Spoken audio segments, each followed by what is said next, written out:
പ്രിയേക ദൈവത്തിന് മഹത്വം ഉണ്ടായിരിക്കട്ടെ. എല്ലാവർക്കും കേൾക്കാം ഓഡിയോ? ഞാൻ കാറിലിരിക്കുക, അതുകൊണ്ട് ഇച്ചിരി ബുദ്ധിമുട്ടുണ്ടായി. അഭിവന്യ തിരുമേനി, ഇത്രയും ബഹുമാനപ്പെട്ട ഐസക് അച്ഛൻ, എൻ്റെ ഗുരുവും ഈ പ്രാർത്ഥനാ കൂട്ടത്തിന്റെ കോർഡിനേറ്ററുമായ എലിസബത്ത് ആന്റി, MMBSന്റെ പ്രധാനപ്പെട്ട മേഖലകളിൽ വർക്ക് ചെയ്യുന്ന എല്ലാ ബഹുമാനപ്പെട്ട സ്ത്രീ കഥാപാത്രങ്ങൾ, ഇതിൽ പങ്കെടുക്കുന്ന എല്ലാവരും, ഏവർക്കും ക്രിസ്തു യേശുവിന്റെ നാമത്തിൽ വന്ദനം.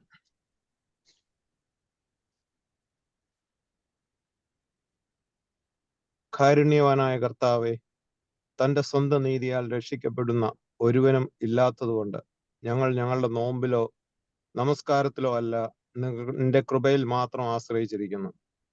ദൈവമേ, ഞങ്ങളെ നീ കൈവിട്ട് കളയരുതേ. കരുണയുടെ വാതിൽ ഞങ്ങളുടെ നേരെ അടച്ചു കളയരുത്. രക്ഷാകരമായ ജനന പെരുന്നാളിന്റെ ബഹുമാനത്തിനും ആഘോഷത്തിനും സമാധാനത്തിനും വേണ്ടി ഭക്ഷണത്തെ വെടിഞ്ഞ് ഞങ്ങൾ ആചരിക്കുന്ന നോമ്പിനെ ഗൂശന്മാരുടെ കാഴ്ചകൾ പോലെ നീ കൈക്കൊള്ളണമെന്ന് പ്രാർത്ഥനയോട് ഇന്നത്തെ ധ്യാന ചിന്തയിലേക്ക് നമുക്ക് കടക്കാം. വളരെ മനോഹരമായ വാക്കുകളാൽ എന്നെ വെൽക്കം ചെയ്ത അച്ഛനോട് പ്രത്യേകം നന്ദി പറയുന്നു. ഇതിനൊക്കെ യോഗ്യതയൊന്നും എനിക്കില്ല. അച്ഛൻ ഇത്രയും വളരെ മനോഹരമായിട്ട് എന്നെ ഇൻട്രൊഡ്യൂസ് ചെയ്തു. ദൈവശബ്ദം കേൾക്കുക, തിരിച്ചറിയുക, അനുസരിക്കുക, ഇതാണ് 7 കാലങ്ങളായി തിരിച്ചിരിക്കുന്ന സഭയുടെ ഒരു വർഷത്തിന്റെ ആദ്യകാലമായ അറിയിപ്പ് കാലത്തിന്റെ സവിശേഷത. നമ്മൾ ഇന്ന് കേട്ടതായ സുവിശേഷ ഭാഗം യൗസേപ്പ് പിതാവ് ചെയ്തതും ഇത് തന്നെയാണ്. യൗസേപ്പ് പിതാവിനോടുള്ള അറിയിപ്പിന്റെ ആഴ്ചകളിലൂടെയാണ് നാം കടന്നു പോകുന്നത്. ഓർത്തഡോക്സ് സഭയുടെ പാരമ്പര്യത്തിൽ യൗസേപ്പിന് എപ്പോഴും നീതിമാൻ എന്ന വിശേഷണത്തോടു കൂടിയാണ് നാം അനുസ്മരിക്കുന്നത്.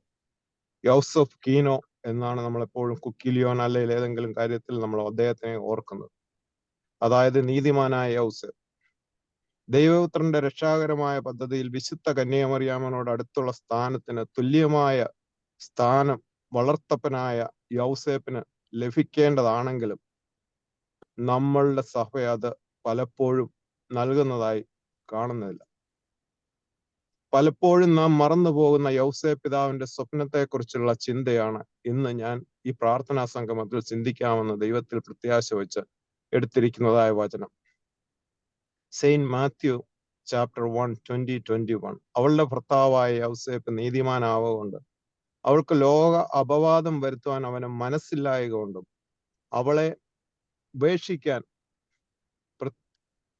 ഭാവിച്ചു. ഇങ്ങനെ തീരുമാനിച്ച് ഇരിക്കുമ്പോൾ കർത്താവിന്റെ ദൂതൻ അവൻ ഒരു സ്വപ്നത്തിൽ പ്രത്യക്ഷനായ ദാവീദിന്റെ മകനായ യൗസേപ്പെ, നിന്റെ ഭാര്യയായ മറിയയെ ചേർത്ത് കൊള്ളുവാൻ ശങ്കിക്കേണ്ട, അവളിൽ ഉത്പാദിതമായത് പരിശുദ്ധാത്മാവിനാൽ ആകുന്നു.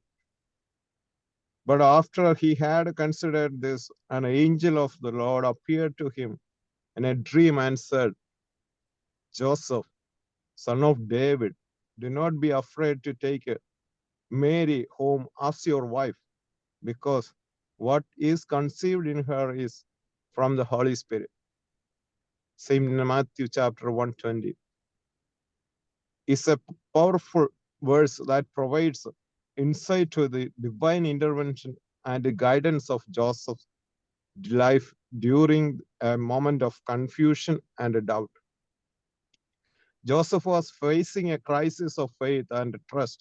He had decided to quietly divorce Mary, believing he was doing the right thing, but God intervened through the angel, showing that even in moments of doubt and confusion, God's plan is sovereign.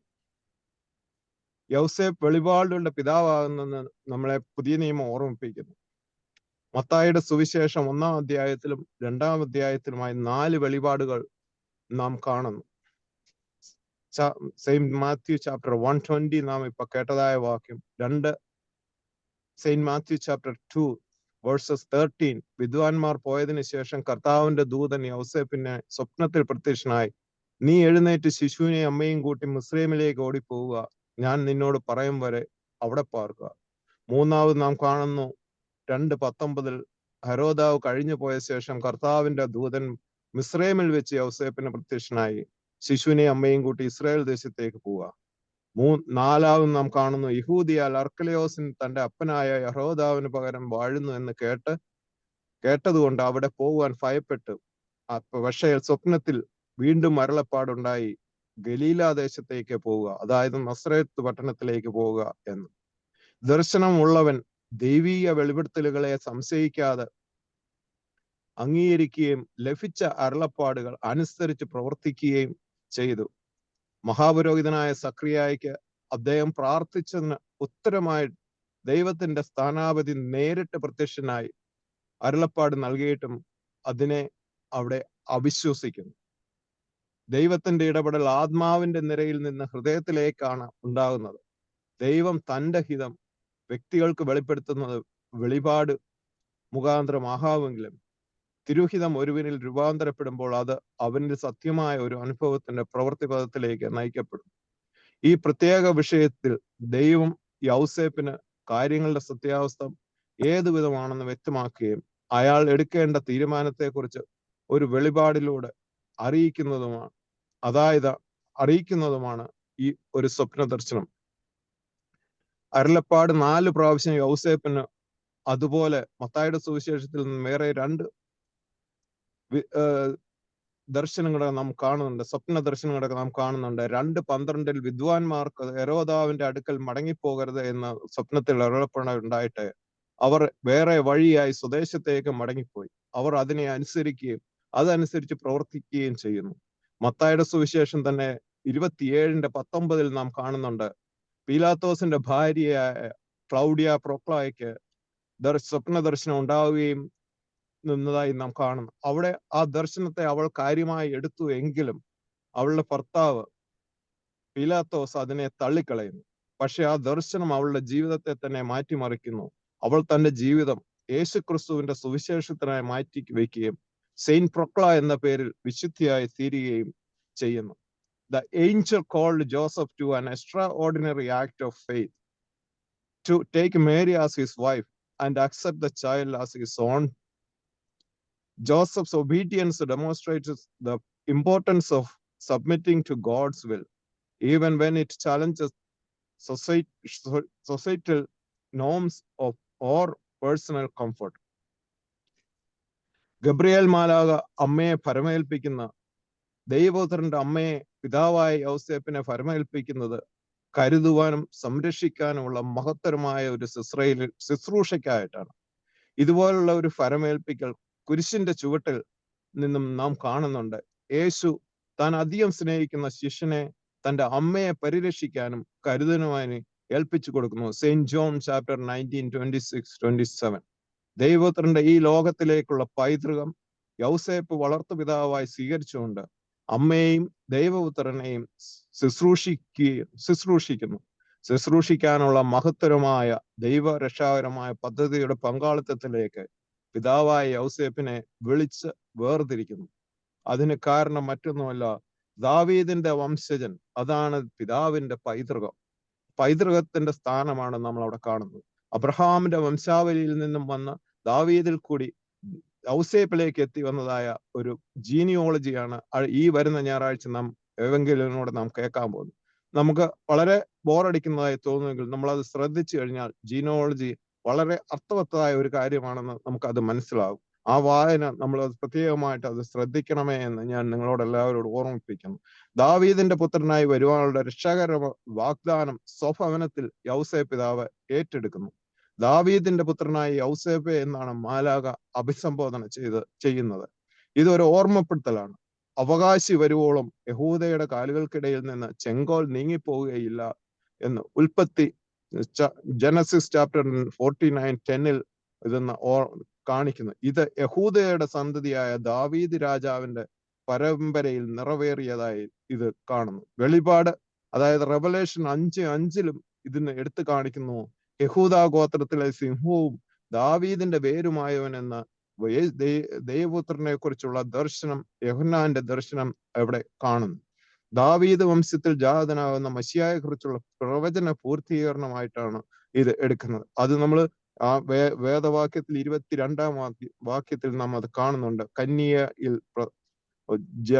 കന്യ ഒരു മകനെ പ്രസവിക്കും എന്നുള്ള ഒരു The angel addressed Joseph as a son of David, reminding him his royal lineage and the fulfillment of messianic prophecy.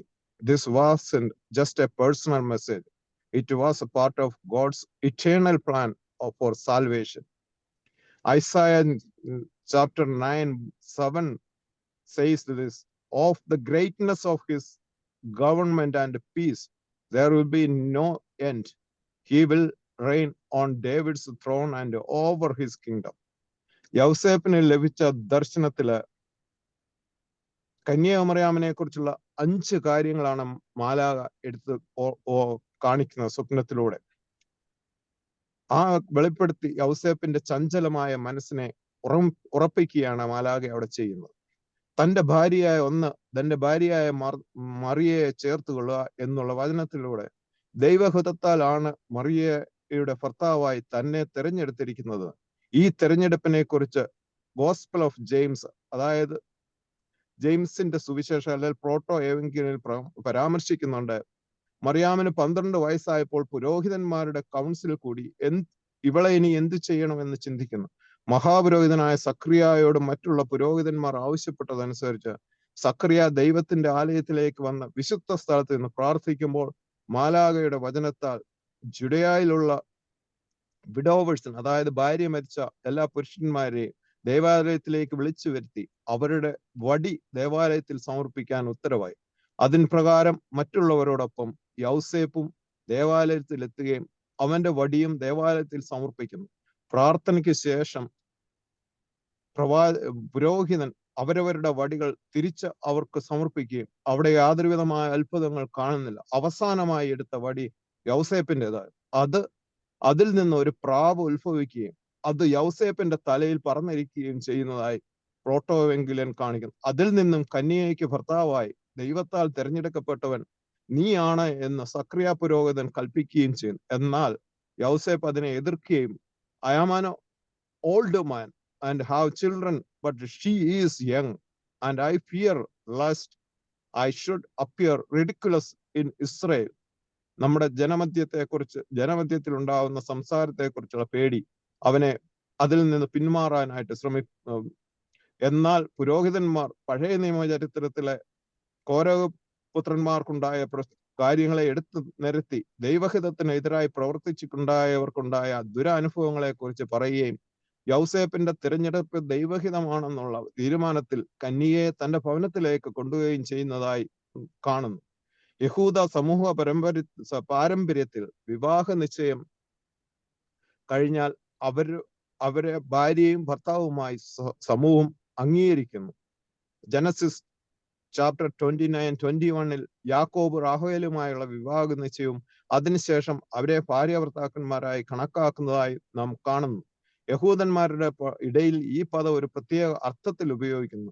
മാത്രമല്ല കേവലം ഒരു വിവാഹ നിശ്ചയത്തെക്കാൾ ആഴമായ അർത്ഥമാണ് ഇതിന് ഉണ്ട്. ഉപേക്ഷണ പത്രത്തിൽ കൂടി മാത്രമേ വേർപെടുത്തുവാൻ കഴിയത്തക്ക ബന്ധമാണ് ഇതിൽ സൂചിപ്പിച്ചിരിക്കുന്നത്. ഇവിടെ ദൈവത്തിന്റെ സ്ഥാനാപതിയും നിന്റെ ഭാര്യയായ മറിയയെ ചേർത്തുകൊള്ളുക എന്ന് പറഞ്ഞ യൗസേ പിതാവിനെ ബലപ്പെടുത്തുന്നതായി നാം കാണുന്നു. 2, മറിയ ഗർഭിണിയാണ്. ഈ ഗർഭധാരണം മാനുഷികമല്ല, ദൈവികമാണ്. മറിയ നിർദോഷിയും നിഷ്കളങ്കയുമാണെന്ന് മാലാഖ അല്ലെങ്കിൽ സ്വപ്ന ദർശനത്തിലൂടെ അവനെ വെളിപ്പെടുത്തുന്നു. ഇതിൽ നാം പാമ്പാക്കുട നമസ്കാരത്തില് ഈ സ്വപ്നം എന്താണെന്ന് ചെറിയ രീതിയിൽ വിശദീകരിക്കുന്നുണ്ട്. യോസഫിനുള്ള വെളിപാടിന്റെ പ്രാർത്ഥനയില് നാം ഇങ്ങനെ കാണുന്നു, വാതിലടച്ച് മുദ്രയിട്ടിരിക്കുന്ന കൊട്ടാരത്തെയും രാജാവ് അതിൽ വസിച്ചിരിക്കുന്നതിനെയും സ്വപ്നത്തിലൂടെ മാലാഖ കാട്ടിക്കൊടുക്കുന്നതായി കാണുന്നു. Christ our Lord who revealed to Joseph a palace with a closed door wherein the king resides and informed him and confirmed that the pregnancy of the virgin was from the Holy Spirit. 3, പരിശുദ്ധ ആത്മാവിനാലാണ് അവൾ ഗർഭം ധരിച്ചിരിക്കുന്നത് എന്ന് അറിയിക്കുന്നു. യേശു പരിശുദ്ധാത്മാവിനാൽ ഉത്പാദിതനായി എന്നത് മത്തായിയുടെ സുവിശേഷം, വിശുദ്ധ മത്തായിയുടെ സുവിശേഷം 1:18 ലൂക്കോസ് എവങ്കലിസ്തയുടെ സുവിശേഷം 1:34-35 അസന്നിഗ്ധമായിട്ട് പറയുന്നു.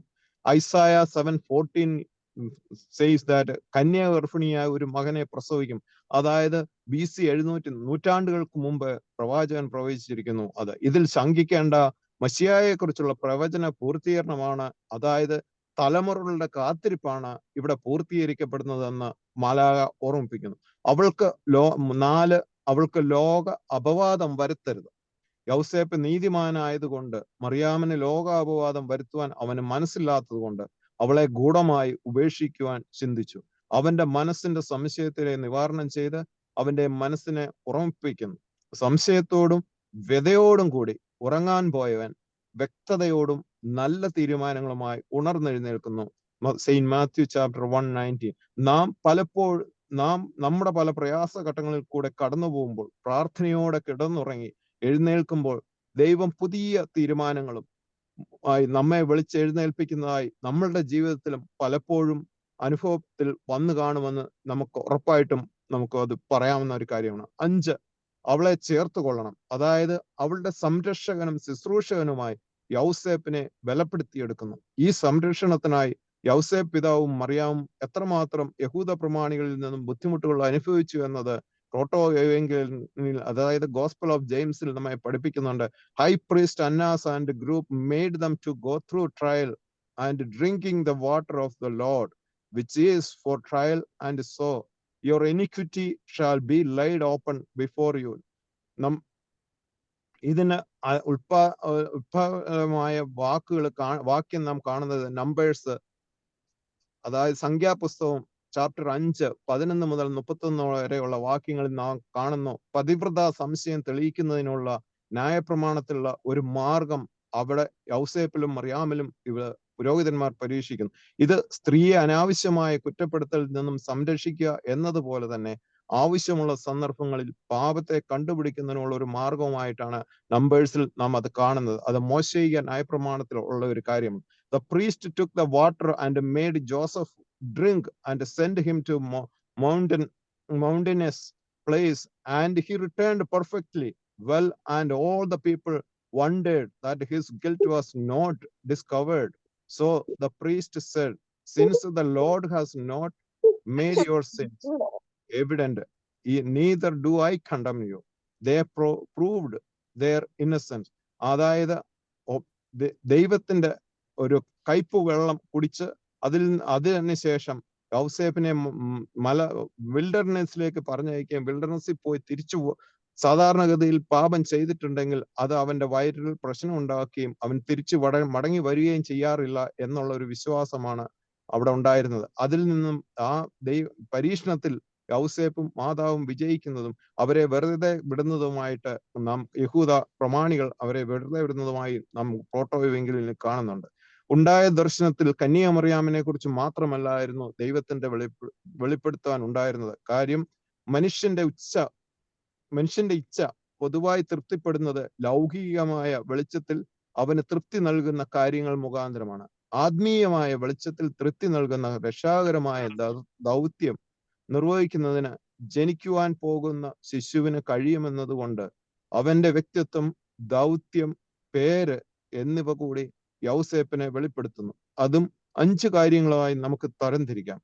1, ശിശു പൈതൽ ആയിരിക്കും. 2, അവന്റെ ദൗത്യം ജനങ്ങളോട് ബന്ധപ്പെട്ടതായിരിക്കും. 3, അവൻ ജനത്തെ പാപത്തിൽ നിന്നും രക്ഷിക്കും. അതിനായിട്ടാണ് saint Matthew 1:21, saint Luke chapter 2:11. അവനിൽ ദൈവ ആത്മാവ് ഉണ്ടായിരിക്കും. 5, അവനെ യേശു എന്ന പേർ വിളിക്കണം. ദർശനത്തിൽ മാലാഖ പറയുന്നു, അവൾ ഒരു മകനെ പ്രസവിക്കും. സക്രിയ പുരോഹിതനോട് പറഞ്ഞത് എലിശബ നിനക്ക് ഒരു മകനെ പ്രസവിക്കും എന്നാണ്. യൗസേപ്പ് പിതാവിനോട് ഇവിടെ പറയുന്നത് പ്രത്യേകം നമ്മൾ എടുത്ത് ശ്രദ്ധിക്കേണ്ട കാര്യമാണ്. അവൾ ഒരു പുത്രനെ പ്രസവിക്കും, നിനക്കെന്നല്ല പകരം സകല മനുഷ്യരുടെയും രക്ഷയ്ക്കായിട്ട് അവൻ തന്റെ ജനത്തെ തങ്ങളുടെ പാപങ്ങളിൽ നിന്ന് വീണ്ടെടുക്കുവാൻ ഇരിക്കൊണ്ട് നീ അവന് യേശു എന്ന് പേർ വിളിക്കണം. The name Jesus means the Lord saves. This announcement revealed the purpose of Christ's coming, to save humanity from sin. Jesus is the fulfillment of God's promise of salvation and redemption. യേശു എന്ന പദത്തിന് കർത്താവ് രക്ഷയാവുന്നു എന്നാണ്. മറിയായുടെ മകന്റെ ഭാവി പ്രവർത്തനത്തെയും സുവിശേഷത്തിന്റെ ആദ്യ വാഗ്ദത്തത്തെയും അത് വ്യക്തമാക്കുകയാണ് ഇവിടെ ചെയ്യുന്നത്. യേശു രക്ഷകൻ എന്ന നിലയിൽ തന്റെ ജനത്തെ അവരുടെ പാപങ്ങളിൽ നിന്ന് രക്ഷിക്കും. മനുഷ്യവർഗത്തിന്റെ ഏറ്റവും വലിയ ശത്രുവാണ് പാപം. മനുഷ്യന്റെ ആത്മാവിനെയും ജീവനെയും നശിപ്പിക്കുന്ന അത് യേശു തമ്പുരാന്റെ മനുഷ്യാവതാര പദ്ധതിയാൽ പാപത്തിന്റെ കുറ്റത്തിൽ നിന്നും അടിമത്തത്തിൽ നിന്നും തന്റെ ജനത്തെ സ്വതന്ത്രരാക്കുന്നു. Saint John chapter 8, 31 to 36, Acts chapter 26, 18. ഈ സ്വപ്നത്തിൽ ദൈവം യൗസേപ്പിന് വെളിപ്പെടുത്തിയ സത്യം ദൈവം മനുഷ്യ ശിശുവായി മറിയാമിന്റെ ഉദരത്തിൽ വസിക്കുന്നു എന്നതാണ്. ഈ ദൈവീയ ദർശനത്താൽ തനിക്ക് വിവാഹ നിശ്ചയം നടത്തിയ ഭാര്യയായി തെരഞ്ഞെടുത്തിരിക്കുന്ന മറിയാമിനെ കുറിച്ചുള്ള സകല സംശയങ്ങളും നീക്കി താൻ അനുഗ്രഹീതനാണെന്ന അനുഭവം തന്നിൽ സ്പഷ്ടമായി മറിയാമിന്റെ ഉദരത്തിൽ ഉരുവായിരിക്കുന്നത് എന്ന് അമ്മാനുവേൽ ആണെന്ന് കൂടി ദൈവം വെളിപ്പെടുത്തുന്നത് അത് ദൈവം നമ്മോടുകൂടി എന്ന അർത്ഥം നൽകുന്നു. മറിയാമുമായിട്ടുള്ള വിവാഹ നിശ്ചയം അബദ്ധമാണെന്നുള്ള ചിന്ത യൗസേപ്പിൽ നിന്നും മാറി അതൊരു ദൈവഹിതമാണ് എന്ന് മനസ്സിലാക്കി സന്തോഷത്തോടുകൂടി ജീവിക്കുന്നതിനും ദൈവത്തിന് വേണ്ടി ചില കാര്യങ്ങൾ ചെയ്യുവാൻ തന്നെയും ഉപയോഗിക്കുന്നു എന്ന് അറിഞ്ഞതോട് യൗസേപ്പിന് മറിയാമിനോടുള്ള സമീപനം തികച്ചും ഒരു ശുശ്രൂഷകന്റെ, ഒരു പിതാവിന്റെ അവസ്ഥയിലേക്ക് മാറ്റപ്പെടുന്നു. ഓർത്തഡോക്സ് ബൈബിൾ യൗസേപ്പ് മറിയത്തെ ചേർത്തുകൊള്ളുന്നതിനെ Mordecai എസ്തേറിനെ ചേർത്തുകൊള്ളുന്നതിനോട് ഉപമിക്കുന്നു. Esther chapter 2:7. Mordecai had raised the daughter of Abihail, his father's brother, and her name was Esther. When her parents died, he brought her up to be his wife, and she was beautiful. Mordecai's note ഇങ്ങനെയാണ് നമ്മളെ പറഞ്ഞ് മനസ്സിലാക്കുന്നത്. Mordecai's relations to Esther is that of both guardian and husband, and a necessary social and legal arrangement, and not unusual at that time. This would also be the relationship between Joseph and the Virgin Mary. There was no marital relationship as demonstrated by Esther's virginity. യൗസേപ്പ് വളരെ സന്തോഷത്തോടു കൂടി മറിയാമിനെ ചേർത്തുകൊള്ളുന്നു. യൗസേപ്പും മറിയാമും കൂടി യേശു ക്രിസ്തുവിനെ തങ്ങളുടെ കുടുംബത്തിൽ ചേർത്തുകൊള്ളുന്നു. യേശു സർവ്വ മനുഷ്യരെയും തന്നിലേക്ക് ചേർക്കുന്നു എന്നത് പുതിയ നിയമത്തിന്റെ ദൈവിക രക്ഷാകര പദ്ധതിയുടെ ആണെന്ന് നാം മനസ്സിലാക്കുന്നു. Joseph's obedience demonstrates the importance of submitting to God's will, even when it challenges societal norms or personal comfort. Are we willing to act in obedience when God calls us, even if it disrupts our plans or social norms?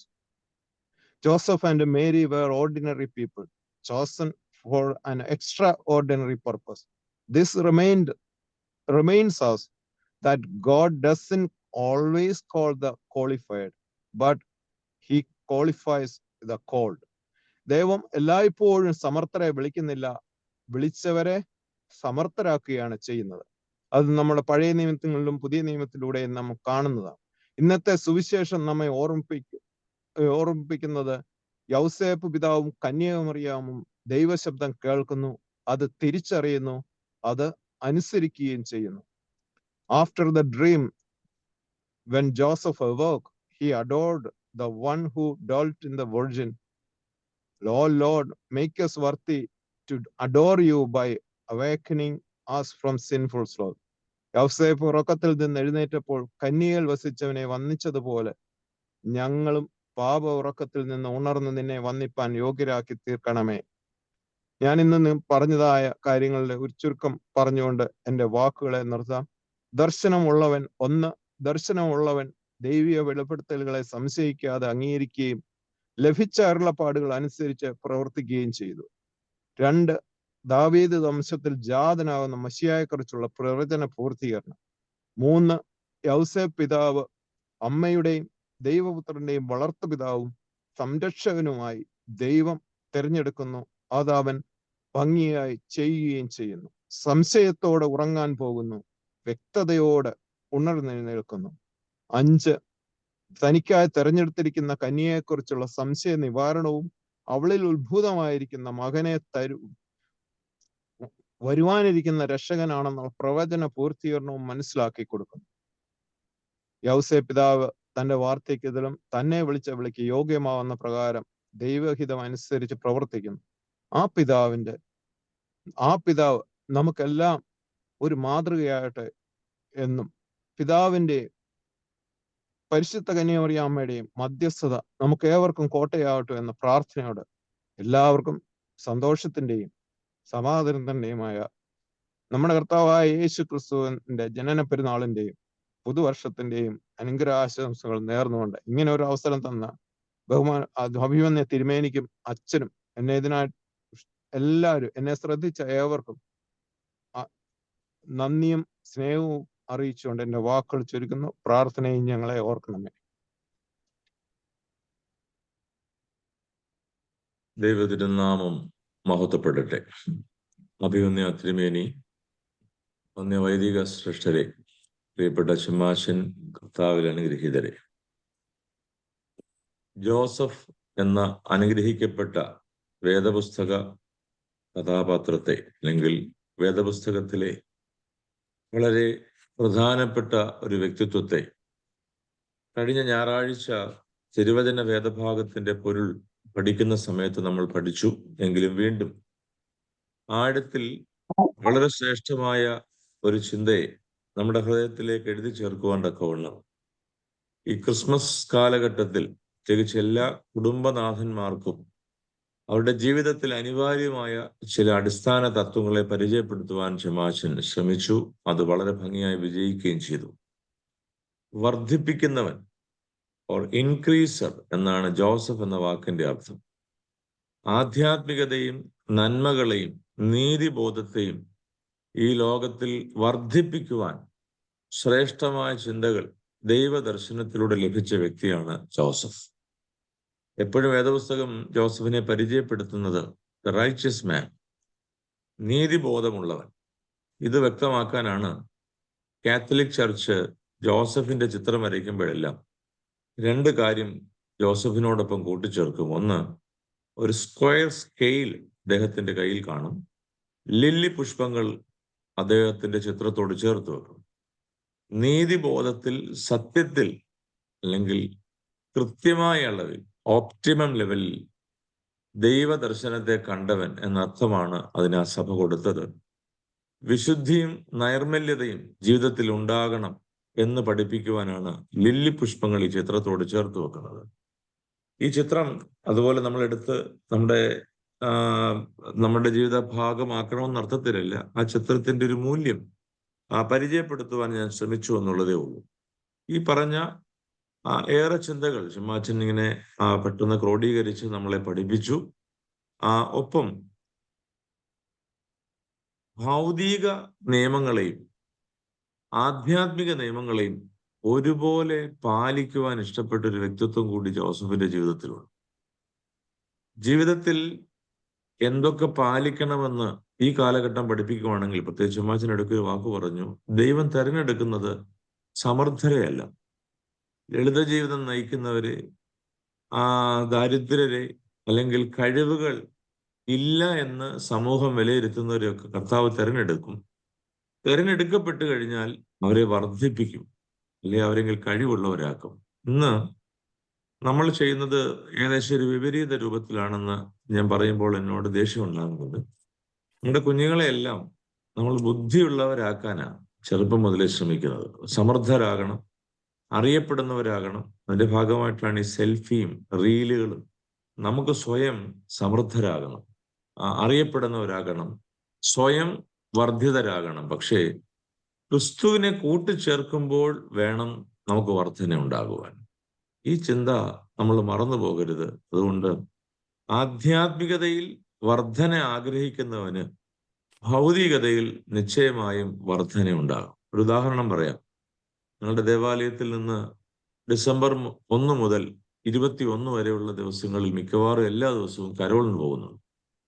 ഒരു വീട്ടിലെ 3 മക്കൾ അപ്പനോടൊപ്പം എല്ലാ ദിവസവും കരോളിന് വരും. ഇന്നലെയും രാത്രി 12:30 മണി വരെ പോയി. ഇന്ന് സ്കൂളിൽ പോയിട്ടുണ്ട്. ആ കുട്ടി സ്കൂളിലെ എല്ലാ ഗ്രേഡിലും എല്ലാ എക്സാമിനും ഫസ്റ്റ് ഗ്രേഡ് വാങ്ങിക്കുന്നു. പള്ളിയിലെ ഏത് കാര്യത്തിനും മുമ്പിലുണ്ട്. ഏത് മനുഷ്യരോട് ഇടപെടുന്ന കാര്യത്തിൽ മുമ്പിലുണ്ട്. മലയാള ഭാഷ അറിയാം, ഹിന്ദി ഭാഷ അറിയാം, ഇംഗ്ലീഷ് ഭാഷ അറിയാം, എല്ലാത്തിലും മുമ്പിലാണ്. പക്ഷേ ആധ്യാത്മികതയ്ക്ക് ഒരു പ്രധാനപ്പെട്ട സ്ഥാനം കൊടുത്തുകൊണ്ട് കരോളിന് എല്ലാ വീട്ടിലും പോയി ആ സംഘത്തിന്റെ ഭാഗമാകണം. മാതാപിതാക്കൾ കൊടുത്ത ഒരു കമാൻഡാ, അല്ലെങ്കിൽ ഒരു പ്രത്യേക നിർദ്ദേശം കൊടുത്തു, അതൊരു പാലിക്കുക. എല്ലാവരും കരോളിന് ഇറങ്ങണമെന്ന് അർത്ഥത്തിലല്ല. ആധ്യാത്മികതയ്ക്ക് പ്രാധാന്യം കൊടുക്കുന്നവനെ ദൈവം ഉചിതമായ സ്ഥാനങ്ങളിൽ നിശ്ചയമായും വർദ്ധിപ്പിക്കും. ഈ ചിന്ത ജോസഫിന്റെ ജീവിതവുമായിട്ട് നമ്മൾ എന്നും പഠിച്ചിരിക്കണം. കാനഡയുടെ പേട്രൺ സെയിന്റ് ആണ്. അങ്ങനെ കുറച്ച് മറ്റു രാജ്യങ്ങളുടെയൊക്കെ, യൂറോപ്യൻ രാജ്യങ്ങളുടെയൊക്കെ പേട്രൺ സെയിന്റ് കൂടിയാണ് ഈ ജോസഫ്. ഒപ്പം എഞ്ചിനീയേഴ്സിന്റെ പേട്രൺ സെയിന്റ്. ജോലി ചെയ്യുന്ന ആരൊക്കെ ഉണ്ടോ അവരുടെ എല്ലാം പേട്രൺ സെയിന്റ് ആണ് ജോസഫ്. അപ്രകാരം വളരെ വ്യക്തത സഭയും മറ്റു സഭകളും ഒക്കെ കൊടുക്കുന്നുണ്ട്. പക്ഷെ നമ്മുടെ ഹൃദയത്തിൽ അങ്ങനെ ഒരു സ്ഥാനം ജോസഫിനുണ്ടോ എന്ന് ശാന്തമായിട്ട് ചിന്തിക്കാൻ നല്ല ദൂത് നൽകിയ, ക്രിസ്മസ് സന്ദേശം പോലെ നൽകപ്പെട്ട ഈ ദൂതിന് ശമാശനോട് നമ്മൾ കടപ്പെട്ടിരിക്കുന്നു. ഏറെ ഹൃദ്യമായി ഇത് നൽകിയതിന് ശമാശനോടുള്ള സന്തോഷം രേഖപ്പെടുത്തിക്കൊണ്ട് ഞാൻ എൻ്റെ വാക്ക് ചുരുക്കുകയാണ്. ഷിക്കാഗോ റീജിയൻ ഇതിനുവേണ്ടി പ്രത്യേകം താല്പര്യമെടുക്കുന്നതിൽ അവരെ പ്രത്യേകമായിട്ട് അഭിനന്ദിക്കുകയും അനുമോദിക്കുകയും ചെയ്തുകൊണ്ട് ഞാൻ എൻ്റെ വാക്ക് പൂർണ്ണമാക്കുന്നു. ദൈവം എല്ലാവരെയും അനുഗ്രഹിക്കുക.